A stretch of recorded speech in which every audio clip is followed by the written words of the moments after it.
If your makeup seems to be sliding off your face by lunchtime, it's most likely not the actual makeup that you're using, but that you're making one of these common makeup mistakes that I constantly see with my clients. And as a professional makeup artist who lives in Florida and likes to look put together still even in the summertime, this is my summer-proof makeup routine that will last you through rain, sweat, or shine and will literally feel like you have nothing on your face, especially if you're a sweaty Betty like me. But before we get into this, quick little disclaimer. I totally forgot to film my intro earlier.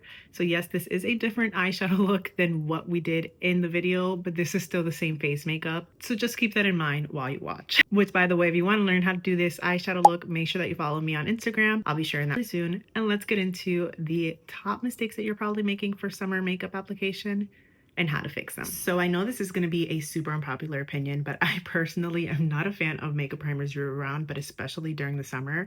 And these grippy primers, for some reason on my nose and on my cheeks where my pores are a little bit larger, I find that my makeup will bead off or peel off in that area, and it almost feels like a thicker layer. I find that these grippy primers work better for a normal or dry skin type, while someone who is true oily or very sweaty, I find that prepping your skin with skin prep is going to be a lot better, and making sure that you use lightweight skin prep. So I like going in with a milky toner. This one is one of my favorites for more oilier skin type. It's the Cosmic Silk from Bubble. It's very thin, a lot more watery of a consistency, but it still gives enough hydration. And honestly, on someone who's really oily, they might be able to get away with just using this as their skin prep after they cleanse their skin. But because I am in my 30s and my skin needs all the hydration it can get, I go in with a little tiny bit of some snail mucin from CosRX. This is my absolute favorite. I was very hesitant on this stuff because my skin does not really love Korean skincare, but this one I have found has worked really well for my skin type. And instead of using SPF, if I am creating makeup for long wear, I will go in with a moisturizer. This is an oil control moisturizer from It Cosmetics that I absolutely love using underneath makeup to prep for an oilier skin type or for summer, because it's very lightweight. It instantly absorbs in. Anything that's going to be a water base is going to be best for the summertime. With sunscreens, you need to be careful because especially mineral sunscreens, they tend to fade throughout the day, and that's why we need to reapply them. So that's going to basically happen to your makeup. While it's not going to fade, it's going to stay, it's going to lock in the hydration, and you want to make sure that you let your skin prep sit for at least 5 minutes or so. Blot out the excess if you need to, and then you can go in with your makeup. So for our makeup, we're actually going to make a switch with our makeup brushes, not necessarily our makeup formula. If you know that I love using this cream wax formula, and a lot of people think they can't wear this in the summer because it's too hydrating, but I find that you just need a lighter layer. You just need it a little bit thinner, and you need to be very intentional with the shades that you're using, because if you have the right shades, you're going to get the right amount of coverage. And also for me in the summertime, I'm not going for full coverage. I'm not going for very heavy. I'm going for lightweight that barely even feels like I have anything on the skin. So instead of going into a denser brush, like this is going to offer very full coverage, I go in with something a little bit fluffier like this, and then you still have something that's a little dense. It's going to give some coverage, but this is going to be more medium coverage than full coverage. So when we apply our makeup, I go in with my contour, and this is the shape brush from Saint Beauty, one of my favorites, and I'm just going to use that contour to go ahead and add some shape and dimension. So this is how I personally like to apply my makeup. I like doing underpainting because I also find that that helps me to apply way less makeup, especially in the summer. And all of these tints do offer the same amount of coverage, which I absolutely love, because then I don't have to go in with a full face of foundation, concealer, and all these layers. It's just one thin layer that's going to look and feel like skin. I'll go in with the fluffy side of the brush to blend in those edges. And if you are wanting to find your perfect shade matches, I will have my color match form listed down below for you. I do recommend getting an updated color match every time the seasons change, but especially in the summer, you may find that you need a couple of tweaks. So I actually made a video all about my summer foundation tips and tricks on getting the perfect match. And one of my favorite tips to just help you to get extra coverage or help you to deepen up your foundation so that you don't have to necessarily go out and buy 12 different shades of foundation, because maybe you're 12 different shades of brown during the summer. So then I'm going to go into the blush shade. So I'm going to actually use a fluffy brush to apply that. And again, this does offer coverage, and since it is darker than my skin and it also is my undertone, it's going to melt in and it's not going to enhance too much texture and coverage. Now, a lot of people who have maybe discoloration, hyperpigmentation, darkness, they may find that this doesn't offer enough coverage. So I actually like to use blushes sometimes to color correct, which if you want to learn more about that, let me know down below in the comments and I'll definitely share that in the future. But for the most part, I'm okay with my skin showing some imperfections on camera. It's kind of hard to see, but up close and personal, I do have some hyperpigmentation. I do have some acne scars, but I'm okay with that. I want my skin to just look like skin and be very nice and even. So then we're going to go in to our skin tone shade and using that denser brush, and this is where we're going to build up that coverage. So I'm going to press that in, and that's going to give me coverage, help to cover up any darkness, any discoloration around my nose. And I'm just going to apply this with this denser brush first, anywhere where I need coverage. I have that little pimple guy going on right there, so she needs to be covered up a little bit. And then we're going to go in with a larger brush and I'm going to swirl to apply. Now this is the only time that I will swirl to apply my blush or my foundation, because if you know that I'm really big on always pressing, but when we want lighter coverage, that's where we swirl. And the swirling is with a very light hand. So my hand is at the end of the brush and I'm just going to lightly swirl those edges, buff everything together, and it's going to help to melt everything in and just give it light coverage. Again, I don't really need a lot of coverage in these areas here, and I don't want it to feel too heavy, so I'm just keeping a very light hand. Then I'll go in with my brighter shade, and I'm going to use that down the center of my nose. And I am also keeping a light hand with this so that I don't overdo it, because it's very easy to overdo it with your brightening concealer shade. I'm going to place that down the center of my forehead there and around the darkness, not on, because we don't want to emphasize any darkness. And then I'm just going to go in with my fluffy brush and literally press this into the skin, and that's going to keep that color in place, but it's going to blend out those edges. And that's why I love this shape brush. I'll have that linked down below for you too if you are interested. And you can even use this with liquids and other creams. You can use it with powders if you want to. I just like using it with a specific cream makeup because I find that it works really well, and you can see that we have beautiful glow and everything is looking really nice. But you may feel your skin and feel that it's a little bit tacky, and that's where this next step is absolutely crucial, and you cannot skip this. So I usually like to go in with a hydrating setting powder because I find that setting powders can sometimes enhance lines and wrinkles and texture. But since my skin was nice and prepped, since my makeup is hydrating, I find that I can go in with something a little bit more on the matte side, but not a true matte. So this is the Laura Mercier Ultra Blur. I personally hate the original formula, but the Ultra Blur, she's definitely that girl. Mine is in the shade Rose. So this is what I use usually year round, but in the summertime I find that it's a little bit too hydrating and I need something that's just going to give me a little bit more. So I'm currently testing this powder. This is the Natasha Denona High Glam setting powder. It is sweat and waterproof is what it says, but I like to call it sweat and water resistant, meaning that if you sweat or if your face gets wet, your makeup is not going to move.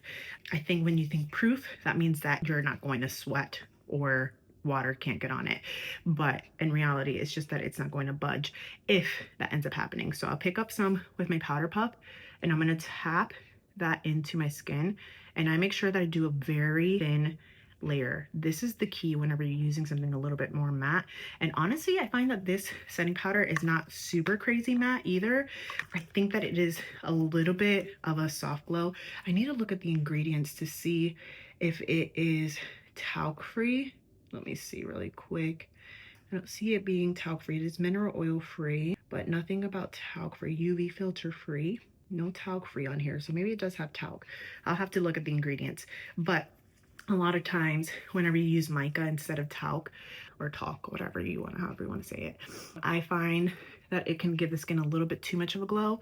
And this does not really give that. So it does give a soft glow, but it's not crazy, and we're just pressing that into the skin. And I prefer to use a powder puff in the summer specifically because this is going to lock in the makeup. It's going to lock in that powder, give you a little bit of extra hold because it is a denser tool.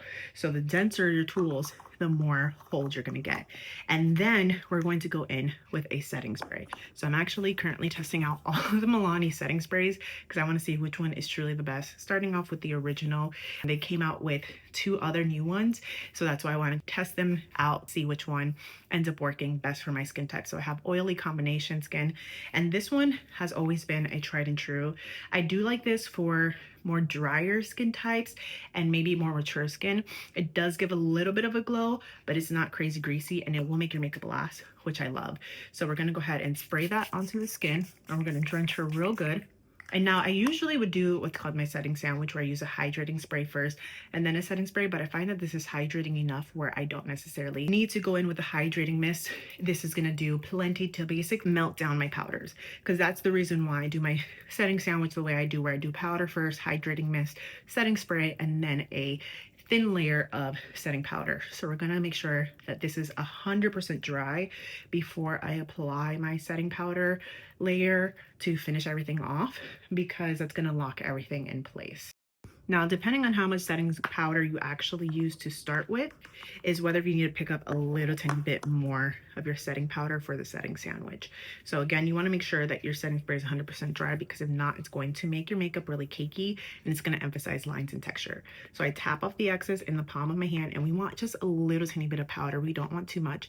And mostly we're going to focus it right in here where we have larger pores, on my nose, on my forehead, and on my smile lines. So anywhere where I see a little shine, we're just going to stamp that on top, and that's going to help to lock everything in and give a final seal. And then I'm going to put a little underneath my eyes, not too much, and I'm mostly just focusing this on the center of my face. This is what I have found works best, and this is what I do on my clients too. I will always finish their makeup with a little bit of this technique, a little bit of setting powder, just to lock everything in. And you can see that we still have a pretty glow to the skin, but it's not as glowy, and I'm really getting in that nose right there. This is where I get a lot of sweat and whatnot. And honestly, to me personally, especially in the summer, I have lower expectations with my makeup. I know that I'm probably gonna sweat. I have crazy allergies, so I'm constantly rubbing my nose. And I just am going for looking put together. I'm not necessarily going for a full transformation or anything like that. I just want something that's going to make me look polished, nice, put together, especially in the summer when I'm sweating bullets, but it doesn't feel like I have anything on my face. And that's what I love about this makeup routine, is that it doesn't feel like I have anything on my face. It is so super duper lightweight. And I do truly believe that that does go down to this makeup formula in particular. This is so much more lightweight than my tinted moisturizers, than any foundation that I could ever use, trying all the different crazy hacks. I'm just not a fan of liquids. I hate how heavy they feel. Even when they look super lightweight on the face, I still feel like they feel heavy. And as I start to sweat, I just feel like it breaks apart. While this, because it does have a wax in it, it actually makes it a little bit more sweat resistant, so that when you start to sweat, it's not going to necessarily melt off of your skin. It'll kind of stay in place and bead off, which I absolutely love. And that was something that really drew me to this particular formula. But that's pretty much it for our summer pre-makeup routine. She's just looking a little bit polished, put together, nothing too crazy, nothing too heavy. I do need to finish the rest of my makeup, but let me know down below what other questions you have when it comes to summertime makeup, or just makeup in your 30s in general, because it definitely is different than when you're in your 20s. In your 20s, I feel like you can really literally do absolutely anything, because you don't have any lines or texture the way that you do when you start getting older. After you turn 25, like this downward hill that is inevitable. Of course, we can do things to help our skin look better and age more gracefully, but it also is one of those things of how well did you take care of your skin when you were younger, because we start seeing our sunsins, like I like to call them, which is my little hyperpigmentation spots right there from not wearing sunscreen when I was younger. Another thing that I want to say too, with sunscreen underneath makeup, when you wear makeup, even though it's not going to be high sun protection, it is going to give a little tiny bit of sun protection. So again, pick and choose your battle. Are you going for everyday makeup, or are you going for maybe an event or something where you need your makeup to last all day? If you need your makeup to last all day, put on just a moisturizer, don't do sunscreen. And you can even use sunscreen setting sprays and powders if you want to put that on top of your makeup, so that way you still get that sun protection. And if you want to learn more about that, make sure that you follow along on Instagram, because I'll be sharing so many fun wear tests. I'm actually going to be putting this exact makeup routine to the test in Miami, Florida. So I currently live in northern Florida, just north of Jacksonville. And it does get really hot here, and this routine has worked really well in this heat and humidity, but in Miami, it's like dancing with the sun. So we're gonna put that to the test, so make sure that you follow along on Instagram if you aren't already. And If you want to learn more about my summer makeup tips over 30, be sure to subscribe because I'll be sharing more, and I will catch you guys in the next one.